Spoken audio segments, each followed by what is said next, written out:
Welcome, everybody. My name is Argentina Leiva. I'm your realtor here in Austin, and I'm here with Josh Flores of Supreme Lending to talk about buying a house with no down payment. So without further ado, I want Josh to do an introduction, and then let's just dive right into this masterclass, okay? Hi, Josh. Hi, how are you? Thanks for having me on. Appreciate it. So I'm Josh Flores. I'm a loan officer here for Supreme Lending, also a branch manager for our local Austin branch here. I started lending in, 2002. So I've been doing it for quite a while here in Central Texas. So, and we've built a branch for the last, I think we've been with Supreme about 17 years now. So been around for a little while and seen all these zero down products, the home buyer assistance, and there might be some more coming in the future.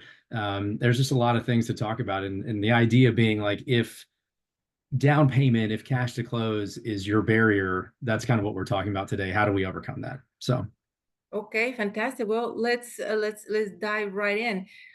Tell us, what is the down payment assistance program? Who offers it, and how does that work? Sure. So there's several different down payment assistance programs that are out there, and there's several different loan types that are out there that have little or no down payment, right? Today, I think what we were talking about is kind of focusing more on one, which I would consider to be one of the most popular in this area. It's called TSAHC, so we call it TSHAC, and I'm sure you'll have some more information maybe in the comments section or along with this post later with links and whatnot. But the idea of down payment assistance is this. If you are interested and want to buy a house, a lot of people think, oh gosh, there's a really common rumor out there, do I have to save up 20% down? And of course, the answer to that is no. That is a very, very old school mentality that maybe in your parents or even your grandparents' generation used to be the case, but that is no longer the case now. So the idea is this: if let's just say you're looking at a house that's $300,000 today, right? And you think, man, I really want to buy a house, but I don't have the cash to do it. I don't have the down payment. Down payments for just any standard first-time home buyer product would start at 3% down, right? So 300,000, 3%, that would be $9,000. You can get closing costs covered by sellers. You can get all the rest covered by others, but you do have to have that piece to the puzzle for a standard loan, right? But if you don't have access to those funds, then there's other options. There's something we call down payment assistance.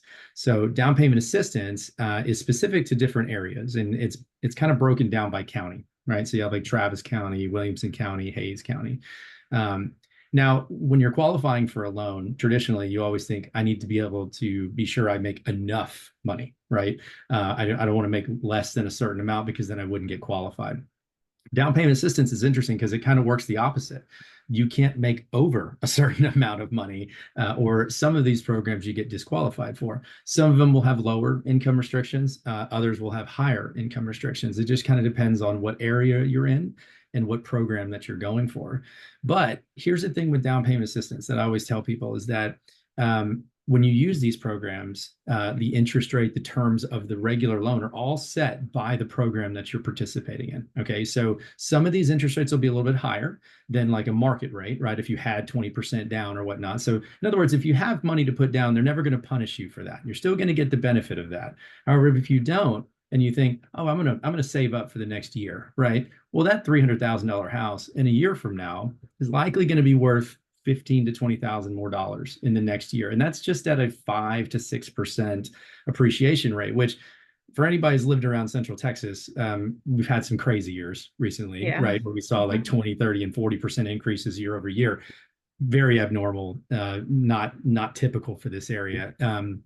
But if you go backwards a couple decades or even better, the general appreciation rate is somewhere between 5 and about 7%, something like that. So in these times, as we're kind of normalizing post-COVID, that's what we expect. And so a lot of people think, well, hey, I'm going to save up the money and then just come back and buy next year. It's like, well, you're kind of spinning your wheels a little bit, right? Because it's like, oh, I saved up, say, I don't know, 10,000, right, for this $300,000 house, but now I'm having to pay $15,000 or $20,000 more for the same house, right? And so it's like, plug into down payment assistance, get the house now, even if you have to use the terms of the down payment assistance, that's fine. Get into it, get that money, and then earn that equity over the course of even that first 12 months.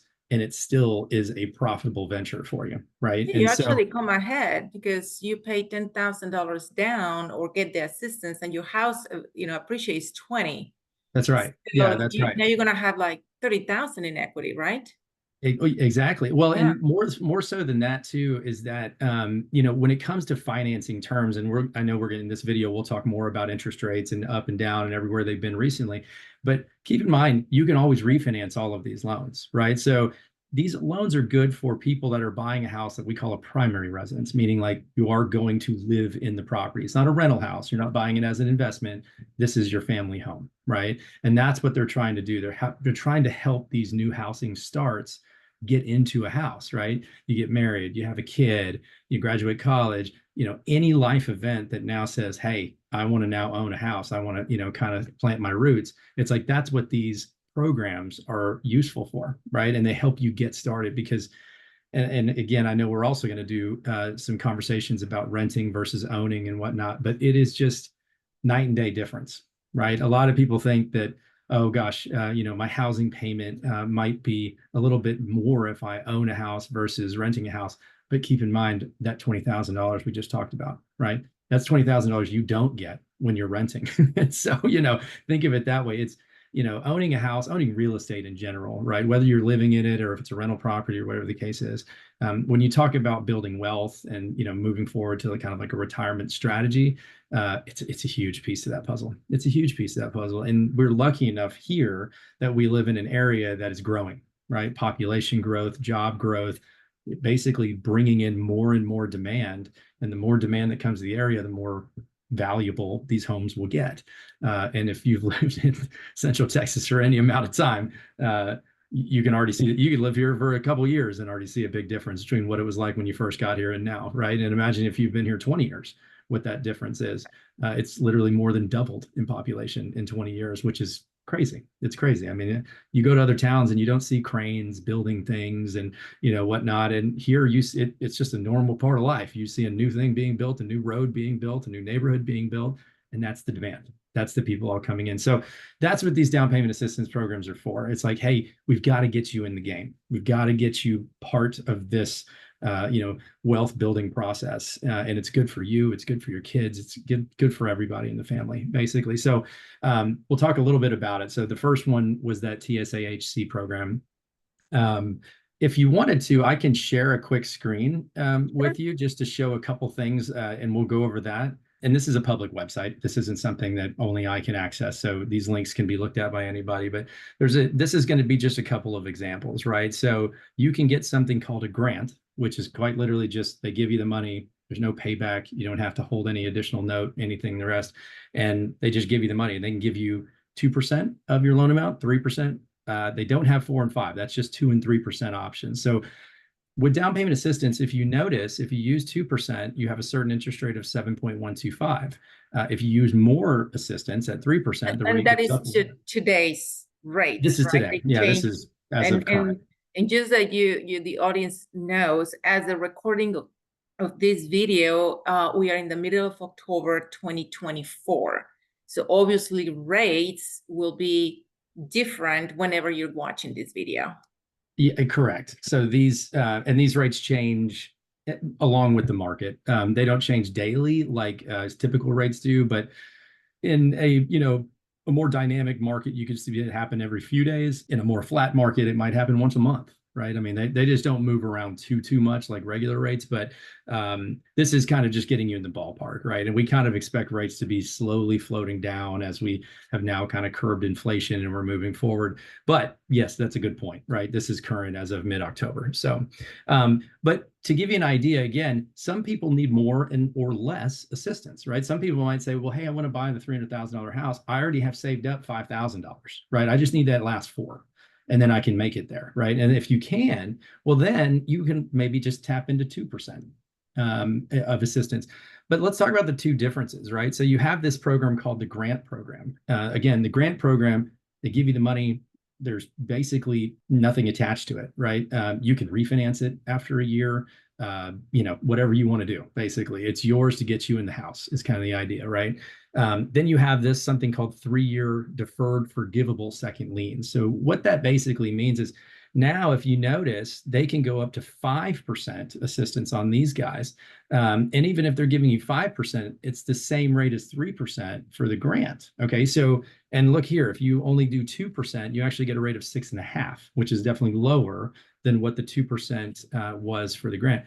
Here's the thing. In this particular structure, they just ask that you hold the loan in the house for at least 3 years. That's what they're asking you.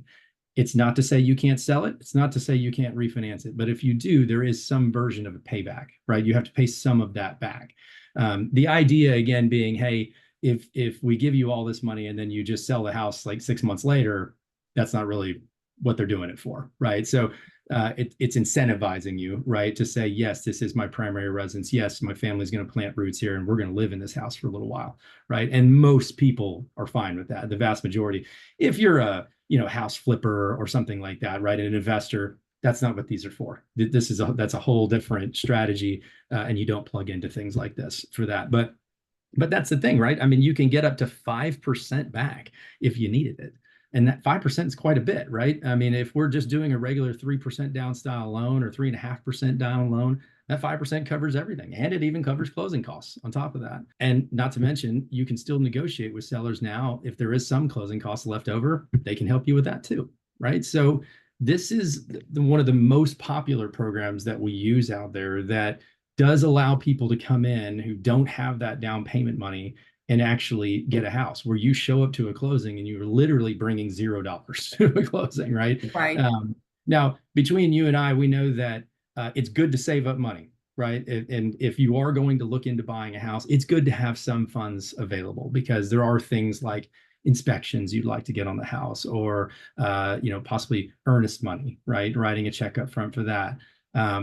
I always also want to push out there that a lot of people buying their first time houses out there, a lot of folks have family that want to help, right? And you might have one family member that wants to give you, $500 or maybe $5,000 to help you towards your closing costs or down payment. You might have two family members that want to help out.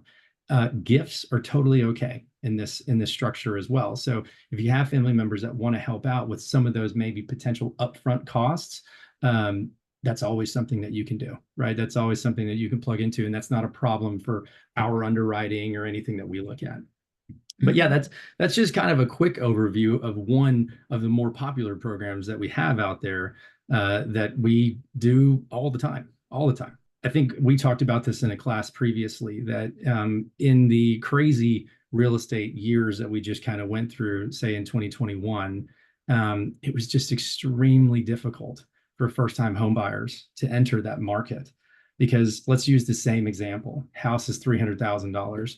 There would be 20 people out the door the moment that it went on sale, and there would be 20 offers within 24 hours, right? And the first-time home buyer said, hey, I'll give you full price, thinking like, that's a pretty good deal, right? Then you had, all these other guys come in and say, I'll give you $20,000 more than what it's worth because I need a house and there is nothing on the market. Right? It's like, well, that's great. That $300,000 house ended up going for $350,000, right? And you start to think, oh, wonderful. Back in those days, maybe rates were a little bit lower. I got, the 3.5% rate or whatever it happens to be, but you paid $50,000 more for the house, and you're upside down by $50,000. And unfortunately, when there was a market correction after that crazy time where the rates were super low, and that's kind of what was fueling that craziness, they kind of went upside down, right? Like some of these homes actually dropped in value a little bit because they shot up by 20% because everybody was paying too much money for them at that point. And so now. So what you're saying is that it actually right now, as it is in October, that the market is kind of slow, it's more of a buyer's market. You don't have multiple offers right now in a house. So it would be a good time, even though the rates are a little bit, not what we want, because you can negotiate, and it would be easier for you as a first-time home buyer to get your offer accepted. You can refinance later, right? Right. Yeah, you can refinance later. And there's a saying, well, it's a saying really in stocks, but you can use it for housing too. It's like, you don't make money when you sell a house. You make money when you buy the house, right? So if you bought the house at the right price, that was the decision you made that it will in turn make you money in the future, right? And so that's the key, and that's the benefit specifically for first-time home buyers right now, is that you can be out in the market. If the house is worth 300, listed for 300,000, right, you can offer 290 and even ask them to pay your closing costs. And a lot of times they're going to do that because we're back now in a more traditional market, right? A balanced market where you have buyers, you have sellers, and they want to come together to make a deal happen. It's not, hey, I've got this house, and are you willing to offer your first child for it? So True. very, very different market. And what we talk about a lot too is that it's a good market again for first-time home buyers, but it for a lot of folks, I don't know how many watching this pay attention to rates and markets and all this stuff, right? But obviously post-COVID, we had inflation issues because of everything that went on there, right? So that's why rates came up, and now they're starting to come down again. What will fuel more demand is those rates continuing to come down, right? And so we will start fading back to a seller's market again. It will start pushing that direction. It already has. We've already seen some of that, and it's only going to continue. It's not the crazy times of 2021 by any stretch, and we hope we never get there. What the Fed talks about in terms of raising and lowering the Fed rate is they want something they call a soft landing, right? So they don't want to just drop rates all of a sudden, because then there'll just be this fury, crazy, furious. Bye. Yes, exactly. And that will only serve to do the same thing to housing prices again, which would push them up, which would in turn push inflation higher. That's one of the numbers they look at is housing expense, right? So that's what they don't want. They want this market to kind of just calm down, softly land, and then just transition back into something more normal for the distant future, right? That would be ideal for them, and ideal for us too, because housing prices got expensive pretty quickly, and now we're starting to see a lot better deals out there. For the last, call it 18 months, we've seen a ton of good deals out there, and they continue to be out there. And you have sellers that, again, are willing to work with you, are willing to negotiate. And hey, what do you need, right? Do you need money to maybe buy an interest rate down? Do you need money for your closing costs? What is it you need to make this deal work? Because we want to sell and you want to buy. Let's do something, right? And that's the market you want to be in, specifically as a first-time home buyer, because you're not coming up with an extra $50,000 falling out of your right pocket. So, right, absolutely. Yeah, it's always great to hear from the experts, because we get so many different information from other people who are looking at real estate. We don't want to make a mistake, obviously, and we go a lot by what people are doing. It's kind of like being at the prom dance. You don't want to be the first one in the dance floor. And then it takes one, then the second one, and then suddenly in a matter of 30 seconds, everybody goes to the dance floor and you're not having any more fun anymore. Everybody's pushing around, right? So Josh, talk about what do you need to be able to qualify for this? And what would disqualify you? And because a lot of people think like, I can't buy a house, I don't qualify. So let's demystify that. So I'll talk about a couple different, and we'll switch screens here in just a second, but let's just talk about this particular line item here. So for FHA style loans, right? So an FHA style loan is 3.5% down, but then we couple in this down payment assistance, which covers all of that. But you're still getting qualified for an FHA loan in this case. We also have conventional loans, but we'll talk FHA because that's a more popular route. FHA loans go all the way down to a 580 credit score, technically. Now, with down payment assistance, you'll notice that starts at 620 for them, right? So we do have to have 620 is not a terribly high credit score, right? I mean, conventional loans, anything under 780, and you start taking adjustments to your rate. So I say that so you understand the difference, right? FHA will go much lower. Down payment assistance will go much lower, right? FHA also allows for higher debt to income ratios. So all in all, let's just say this, just to summarize it so as not to get too much in the weeds about it, but their underwriting guidelines are more open, right? open to lower credit, open to higher debt, open to everything a little. They've expanded a little bit. And the idea being is they want to invite homeowners to participate. That's the idea. It's a government sponsored program. They want to invite homeowners to come in, and that's why they do that. Now, when we talked about the income piece, this is a second screen. Did it switch on your screen there? Yes, it did. So this is Travis County here. The limit in Travis County for a family is 157.5. So that's going to be your gross income annually. Can't exceed 157.5 for this particular product. If you're up in Williamson County, as an example, it's the same, 157.5 for that. Now, if you get out more into rural style Texas, this is kind of based on median income averages in each area. So if you get into some other counties, you could see that that number goes down sometimes, right? Like 114,000, 115, just kind of depends on where you're at, right? And that's for you to tap into the down payment assistance. Something we were talking about offline before we started the video. It's like if somebody comes up and that person makes $300,000 a year, they should be able to save up 3%, right?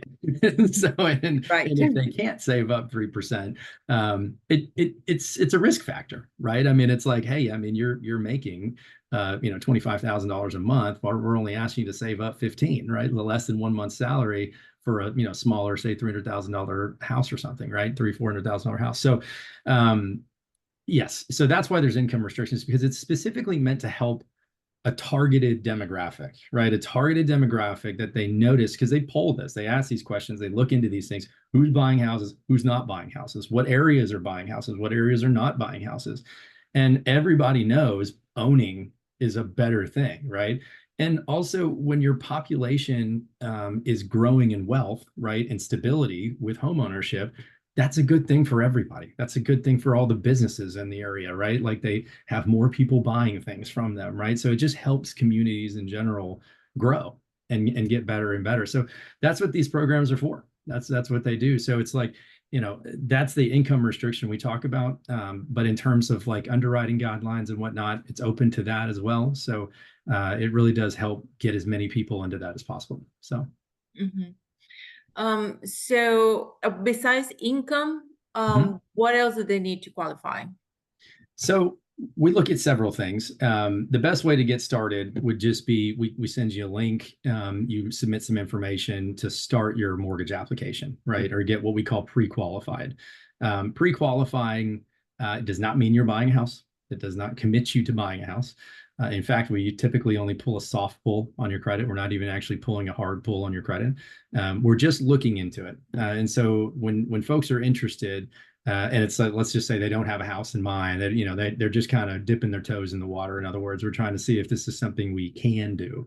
So we do. So we collect information about employment, income, assets. We look at credit, all that stuff.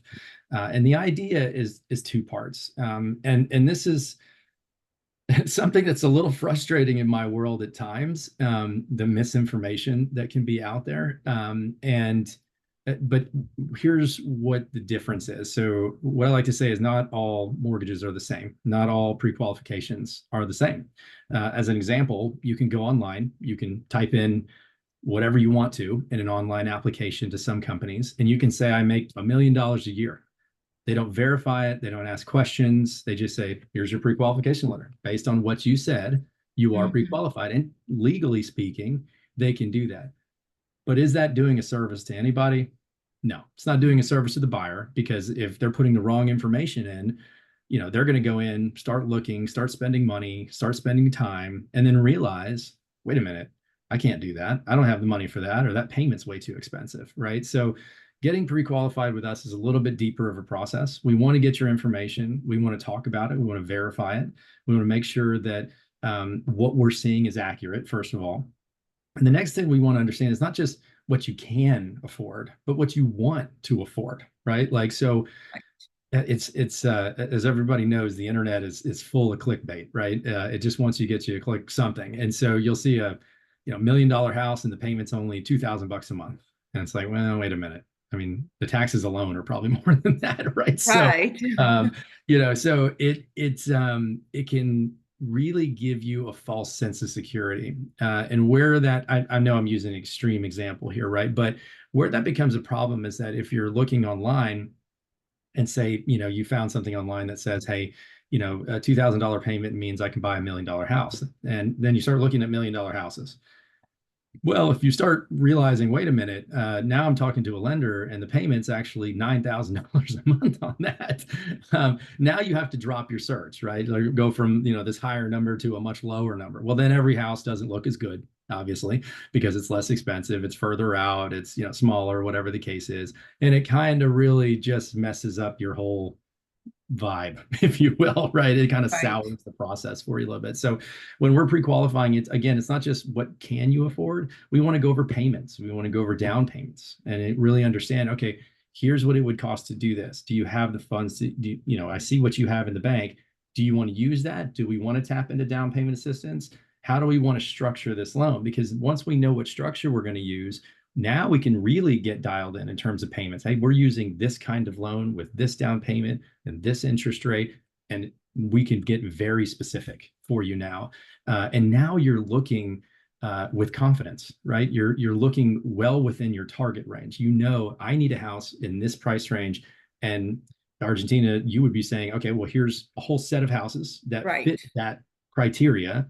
And maybe there's a house available for you now, maybe not. But now if a house pops up in that neighborhood, it's likely going to be in my price range, and I'm going to be. And when it pops, you want to be ready to make an offer. That's right. Yeah. So you want to be better first in line. Know how much you can afford and have that pre-qualification letter that even if it expires, but at least you have all the data for your client that, okay, we found the house, reissue the letter. And because sometimes, I found through my searches that there are certain houses, they're very high demand, mostly because of school district. And there's certain things like closeness to a highway or closer to a campus work. And so those houses at certain price, when the sellers are really incentivized to sell, they would price it to sell within days. And so you have to be ready. You have to be ready. It might take 6 months to a year sometimes, but it's totally worth waiting, but you gotta be ready. Yeah, and that's always what I want to express, specifically for first-time home buyers, right? There's a lot of nervousness, right? Like, what you might call like cold feet of sorts, right? Like it just feels like a big deal because once you take that step and you apply for a mortgage, it just feels like, hey, we're on the slide, we're going down, there's no stopping it. It's like, no, that's not really what it is. You're exploring the opportunity, right? And you might get in and say, this doesn't work for me. Like, I don't want to live in that particular area. And maybe I need to change this and this and this, right? Like, it might be like, okay, well, let me work on getting a car paid off, or, hey, well, I have, whatever it happens to be, I have an inheritance or something coming in. And once I have that, maybe we'll do that and we'll use it. And that'll allow me to get something a little bit different or better, a different area, whatever the case is. But the idea is you have to educate yourself, right? And being ready is being pre-approved. You've sent us some paperwork, right? We've seen, like, for example, we verified your income. We see your pay stubs. We see things. That does two things. That allows us to issue a solid pre-approval letter, which now means it's not that we just have an application. We've actually received documents, and our letters state that. And so a seller knows this person didn't just go online and type some information in and get, a letter from a company that I know doesn't look into anything. They've actually gone through the process. This is a solid offer. And now we can really negotiate with these people. And also, too, if you have all that information set, you're ready to move quickly. So maybe that's a negotiating point. Hey, this person wants to close in 60 days. I'm ready in 40. I can close in 3 weeks or 2 weeks, right? Like, I'm ready to go. I need something now. Let's make this happen. That can be something that you are now able to do because you've gone through that process and you're ready to rock, right? So it's a lot of info gathering in the beginning, and not just for us, but for the client, right? For the new buyer, they're understanding what they can do and what they can afford. And again, it's not everybody wants to push their budget right to the bitter end. So they still want to go out to eat and take a vacation every once in a while. And you don't want to be house poor. Yes, exactly. And so Makes no sense. I mean, especially for first-time home buyers, double incomes, and then suddenly, oh my God, we can afford a $700,000 house, but you still have to furnish it.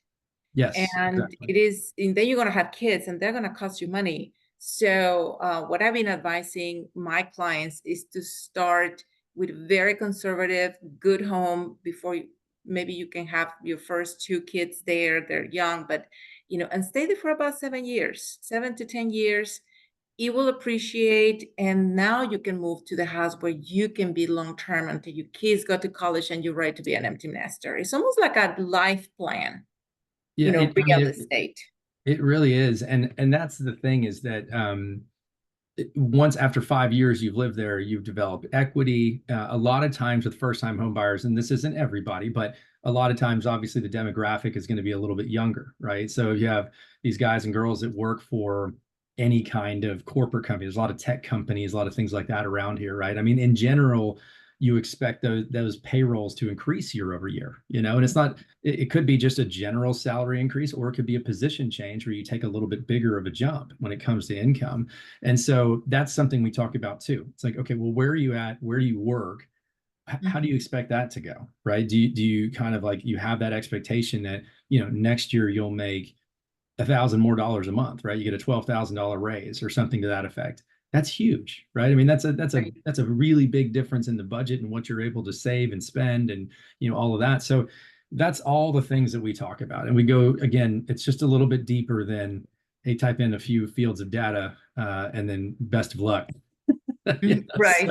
but it's funny with that, not really funny, but kind of bad, is really that when you get into buying a house again, I mean, I've had people that said, "Hey, I don't really want to fill out an application. Can you just send me a pre-approval letter?"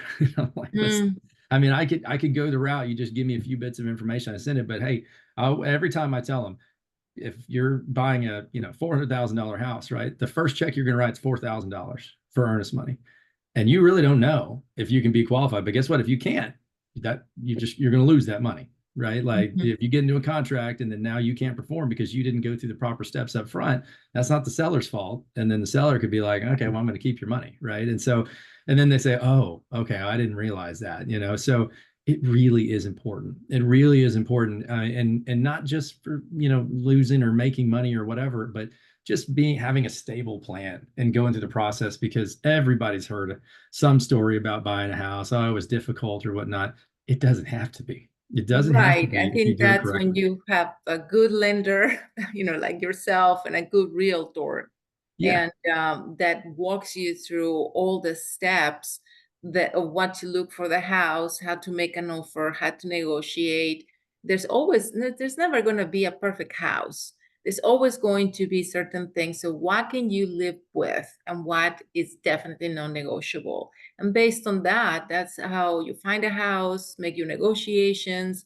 So it's so important to work with people that really know, what they're doing. And that's why I love to have, sit down with you, that, the two of us who can really guide people through the entire process. And just to be clear too, it's advice before you have a contract. It's advice during the time you have a contract and you're making your way to a closing. And then it's also advice on the back end, After, right? exactly. Especially with this dynamic kind of rate market we're in right now, just speaking from a mortgage perspective, is that we are absolutely going to be there for you soon. In 24, 36 months, whatever it happens to be, we're going to continue to look for ways to save you money, right? Potentially doing a refinance, potentially pulling cash out. This is a whole nother investment vehicle when you get into a house that you can tap into when you need it. So that's why it really is key to pick a team that you trust, right? And that is advising you correctly, and it's not just there for that quick 30-day process and they disappear on you. So Right, right.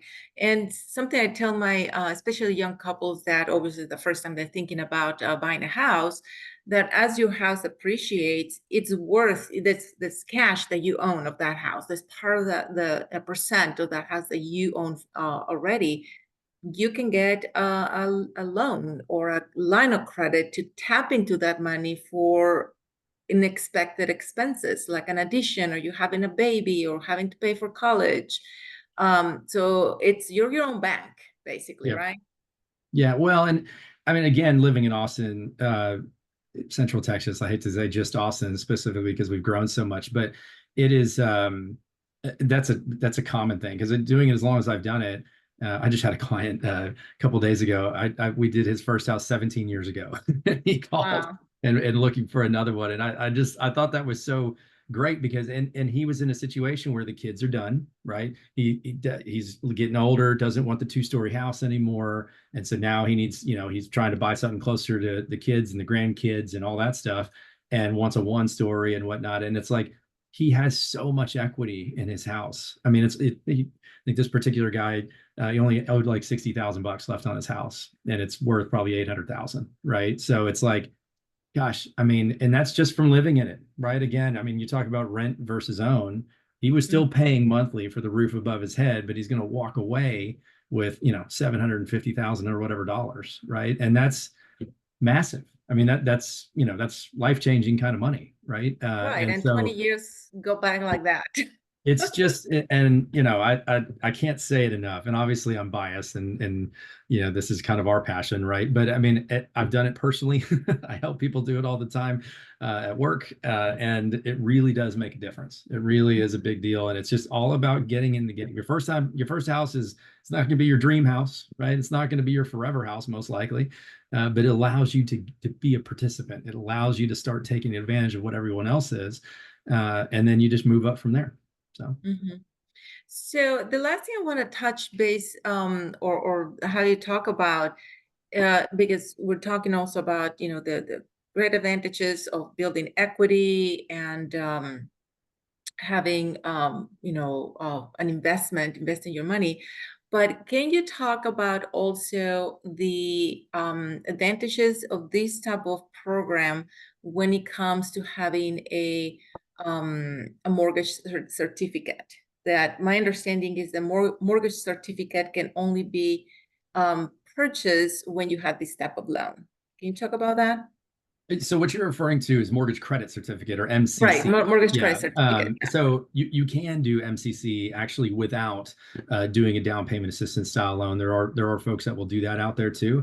Oh, okay. But what a mortgage credit certificate does, it's a little bit more of a complicated calculation. But think of it this way: like whatever the interest you pay on your mortgage, right, is tax deductible. Now, where this gets a little bit complicated is standard deduction versus regular, itemized deductions. Let me preface this by saying I'm not a CPA, so please don't take my tax advice. This is only my Right. opinion. But with an MCC, if you qualify for it, right, as a first-time home buyer, income restriction, all the same thing. Now, like, let's say your taxable income, for easy number's sake, was $100,000, right? And you paid $5,000 in interest on your mortgage statement, right, during the course of that particular year. Now your taxable income goes down to 95,000. Okay, and then you get taxed based on that. With an MCC credit, you actually get more of a dollar for dollar. So if your refund was, say, $3,000, and then the MCC gave you as much as, say, 2,000 because it maxes out, you could actually get a refund of $5,000, right? So you get real money back versus just paying taxes on a little bit lower of a number, which doesn't equal the same thing. So it really does help, give you more money back in taxes, and they can kind of adjust what you're taking out. If you're like a W-2 kind of person, you can adjust your deductions such that you're getting more on your paycheck every single time you get paid, because that tax credit is coming in the end of the year, and you'll have put in enough taxes, right? So you can either get it all in one lump sum towards the end of the year, or you can take it out each paycheck because you can kind of adjust your deductions for that reason. So yeah, I mean, it's like there are also programs per county that jump right on top of down payment assistance, and they add another couple $1,000s in assistance just based on which county you're in. Sometimes they'll have more aggressive income restrictions. It might be a little bit lower, but I've seen times where you get an extra 7,500. I've seen times you've gotten 12,500.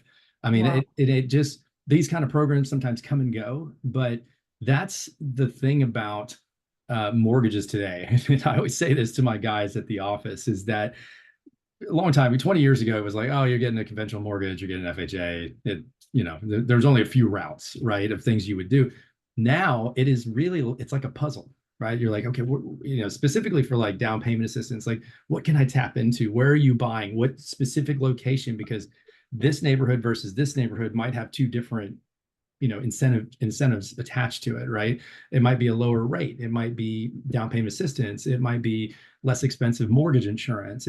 There's just any number of things out there. So we're always trying to tap into anything that we can. And I know that makes it sound more complicated, and it is more complicated, but the reason I say that is a lot of just regular consumers, right? They just think they might be looking at one metric or two metrics when it comes to picking a realtor or picking a mortgage company. It's like, there are so many more out there. There's so many more things that we look at, and we just want to find anything and everything that we can get. And that's kind of what's sometimes the difference between, a good person on your side, a seasoned professional versus someone who's just, kind of hoping to find a client kind of thing. You know what I mean? So.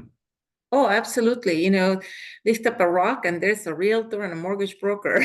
They're Yes. we're everywhere. Yeah. So what had to pick one, it's so many people nowadays, we search certain things like to Google something.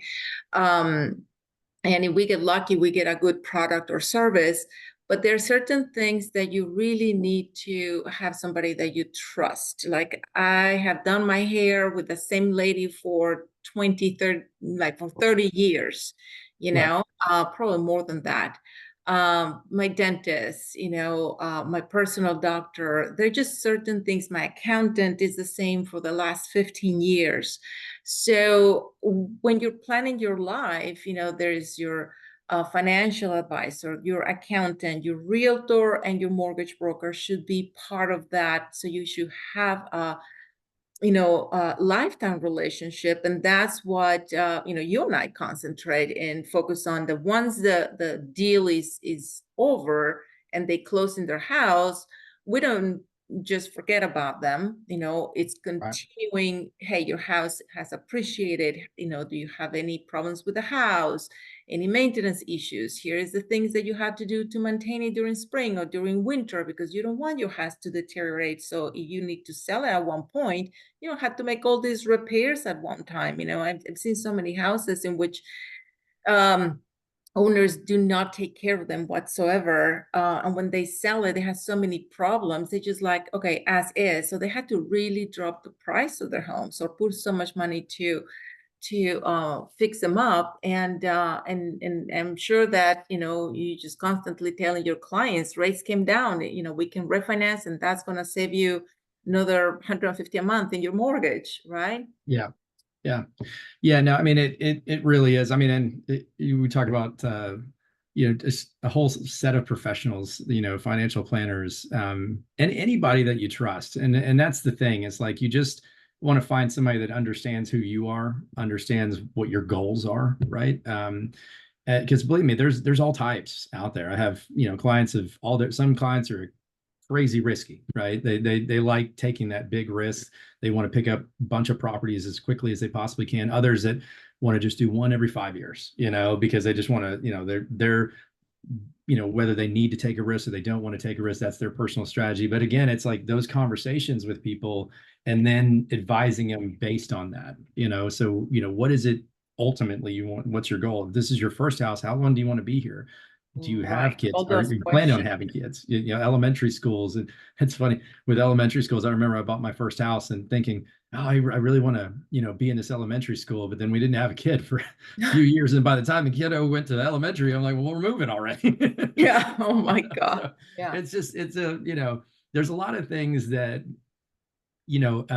especially as first-time home buyers, you just don't know, right? I mean, like you don't know what you don't know is kind of the saying. And, then you get into it and you figure it out, and maybe you have parents or maybe you have other, advisors in your life personally that kind of help with some of those things. But man, I've learned a lot about not just in my job, but in my life, and so when I'm talking to a 20-something-year-old that's looking at buying a house, it's like we really can give you quite a bit of really strong and verified opinions, right? Like, this is what I think.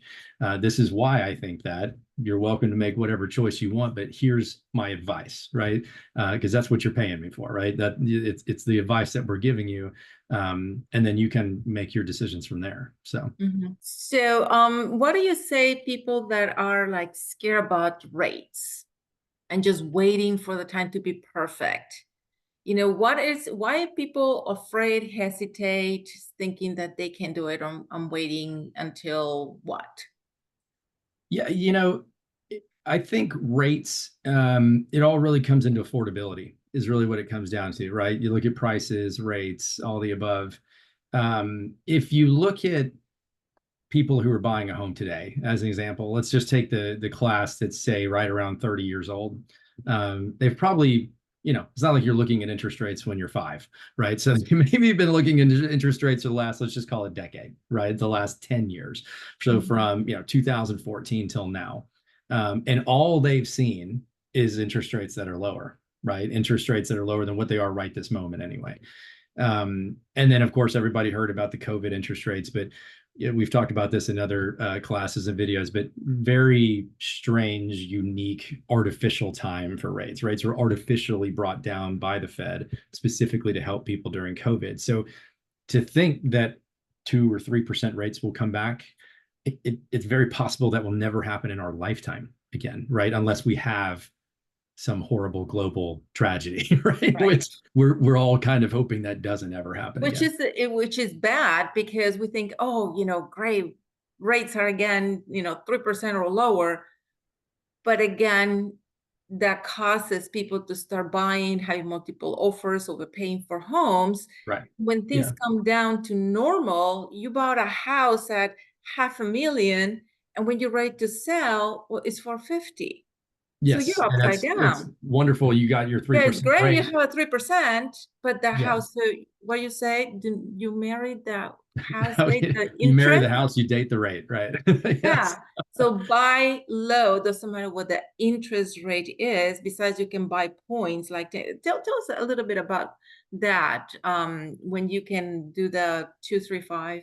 Yeah, the different buy down structures and whatnot. And just to kind of finish off on your previous question, though, there is strategy to any market, right? And that strategy very much depends on you individually. So again, you have investors buying rental homes, you have people buying primary residences, you have people buying second homes, right? Like a lake house or something for your family, whatever the case is. And so the strategy is very different for every type, right? And there are strategies in high rate markets, there are strategies in low rate markets, right? Strategy in the low rate market was, okay, hey, I'm trying to pick up a property and hopefully not get terribly overcharged for it, right? But I need to hold it for a while, because if I buy that house in 21 at the peak of the market, I'm not going to be able to sell that in 23, right? I need to hold that for 10 years and they'll make money on it eventually, but there's going to be a down and an up, right? And so any long-term holds with real estate, especially in an area like this, that's the structured, safe route. You will make money over the course of 10 years. Even if there's a dip in the meantime, you will make money in the end of it all, right? Because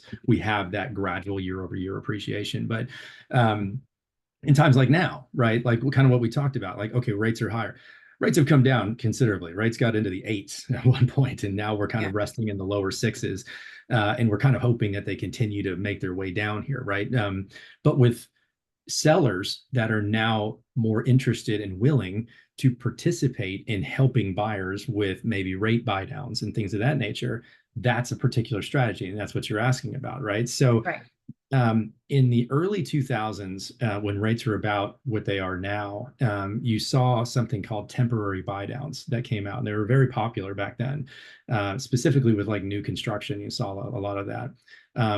Those all but went away over the last, say, from post 2008 to about 2022 is during that whole time frame. They were never around because rates have always been kind of low, so we never really needed any of these strategies. Well, then rates kind of pop up, right? And so you have something called traditional buy downs, which you can say, hey, I'm going to pay a sum of money in the form of additional closing costs. And it's usually calculated as a percentage of whatever your loan amount is. So 1%, 2%, also what we call points. It's like 1 point is 1%. And you can buy down an interest rate permanently. Now, if you pay, say, 1 or 2%, it'll move your interest rate down. It won't be dramatically down, but it'll be down, but it'll be permanent, right? Now, in this dynamic rate market, sometimes that's not the best idea. And here's why. So a permanent buy down is more advantageous the longer you hold the loan, right? So I'm going to pay my money up front and I'm going to save in chunks every single month because my payment will be lower because of my lower interest rate. But you have to go through enough of those payments to get back or break even, if you will, on that initial cost. And so if we refinance you in 18 months, well, maybe you broke even, but you didn't save as much as maybe what you think, right? So now something we do are called temporary buy downs, where a seller will say, hey, say a 2-year temporary buy down. So let's just say the regular rate is 6%. Your first year will start actually at 4%, which is 2% lower, the note rate itself. That's significant savings, right? Second year is 5%. And then after the second year is complete, from year 3 on, you'll be at the regular 6%. But the idea being rates are coming down. So after 2 years, we refinance you permanently to something lower at that point.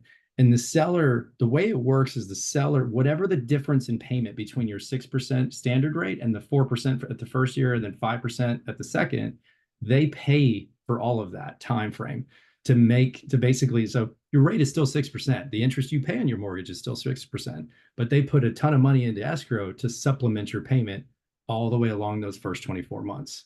And then the idea being, again, yeah, we'll refinance you once we get to the end of that period. So that is a strategy, right? And that's what we talked about. What are the different strategies?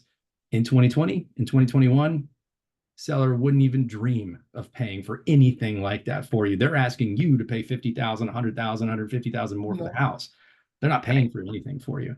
Now they are, right? So again, that's strategy. And that is not, that's not a conversation you're having with your friends who aren't in the mortgage industry, right? That's not something that most people are even aware of. They don't even know how that works or what that is, right? And so that's the key, is like in any market you're buying in, there is a separate strategy. And the thing is with a lot of folks buying houses is that all they've seen for the 10 years of their adult life is something different than what it is today. But for folks that have been in the industry a long time, we've seen this before, right? We've seen this and we know what those strategies are.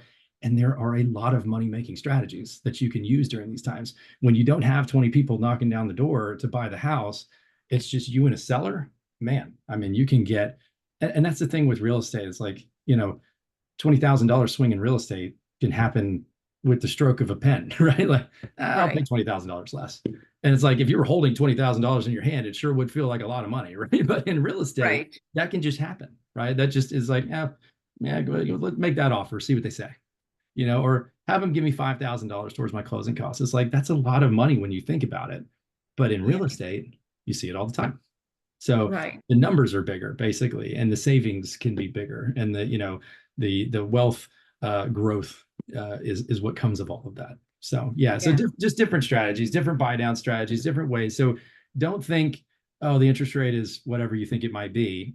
There are many strategies to affect that. And again, the advice after the transaction is, we'll get you in this loan now. We'll get you the low sales price. We'll fix the rate in a year or 18 months or whatever. As it comes down, we'll do that. And we do things where we pay all your closing costs when you do a refinance. That's what we're doing now is, you know, the cost of doing the refinance is literally zero. But then we just move your interest rate down. It's a little bit of an effort because you have to go through the loan process, but that's, you know, if it's going to save you thousands of dollars, it's worth the effort, right? And and you immediately break even because there's no cost. You just bring it down. That's pretty much it. So awesome. All right. So what would be the takeaways, you know, for somebody who is a first-time home buyer? And by the way, you know, a first-time home buyer can be or qualifies for this non-down payment is somebody who has not owned the house where he or she lived for at least 3 years. 3 years. Yeah. And now you can, again, like, for example, haven't owned a house for like 10 years. So I would qualify for a down payment assistance if obviously other things fell into place. So so that, what would be the takeaways basically in a nutshell? What would be the following steps in order to actually start seeing if they can, move forward basically with purchasing a home with this And program. well, so you mentioned two things there. So the first time home buyer thing, and I always want to make sure people understand, like, there are several different first time home buyer advantages, right? There are programs that give, again, like lower mortgage insurance, lower interest rates, and that could be, so that helps with folks that say your credit is average, right? But you don't have perfect credit, but you're a first time home buyer. So with first time home buyers, a lot of times they'll kind of take away what they call those loan level price adjustments because you're a first time home buyer. And so again, they're incentivizing you to get into home ownership. So it's not just down payment assistance money. It can be interest rate reduction, mortgage interest reduction, the MCC credit, several different options, right? And in terms of like, yeah, I think the next question you have is, so how do you figure out which ones? Is that kind of what your question is? Which ones are Well, the how best? to make forward basically, okay, what can I get? How can Yeah. I buy a house with this program? I guess Well, fill an application. yeah, I mean, I know that's really what it is, right? Because we have to kind of see the whole picture. So we have to know, we have to know income, we have to know area, we have to know a little bit more. But also, there's more in an application, right? We have a lot of folks that are coming to Texas that are working somewhere else, but they work remotely. So they're just going to move to Texas, keep their same job, they work remotely. That's fine. Other people that are transferring, and it's like, well, do you own a house now? Or are you selling a house? And some of these products that like have certain income restrictions, kind of what we talked about, some of them you can actually own another house and they're okay with that as long as you're selling it, or even if you're going to hold it, they'll allow you to own one additional house and they'll still give you the incentive based on income, right? So that's even more so what I want to talk about, is that it's not just first time home buyers, right? It's still a puzzle that you're trying to put together and say, where can I get the best deal, right? There's certain areas, specifically like east of Austin, north and south, like east of 35, I should say, as you go up the 35 corridor, a lot of neighborhoods that are qualified for special incentive pricing, right? So in general, interest rates on those guys are going to be 0.5% lower across the board. Whatever you were qualified for, it's 0.5% lower because you're in these areas. And again, they're trying to incentivize people to buy in those areas, right? And with all these new tech companies coming in, Samsungs and Teslas and X and this and that and the other, it's like a lot of those areas are getting built out. There's a lot of new construction, a lot of things happening over there. And so, yeah, I mean, there's figuring out what you can tap into. Yes, it's an application because it really does matter. And the last thing I want to do is say, hey, get you all this free money. And then we clarify your application. It's like, oh, wait, actually, never mind. We can't do that, right? That would be a cut your legs out from underneath you kind of thing. And that would be no fun. So, yeah. Right. Okay. Well, that was such a great information, Josh. So for all our viewers that are, watching this video, so what does it mean for you? What is the next step? Well, right below, I have put a form for you to fill in to give us a little bit of information.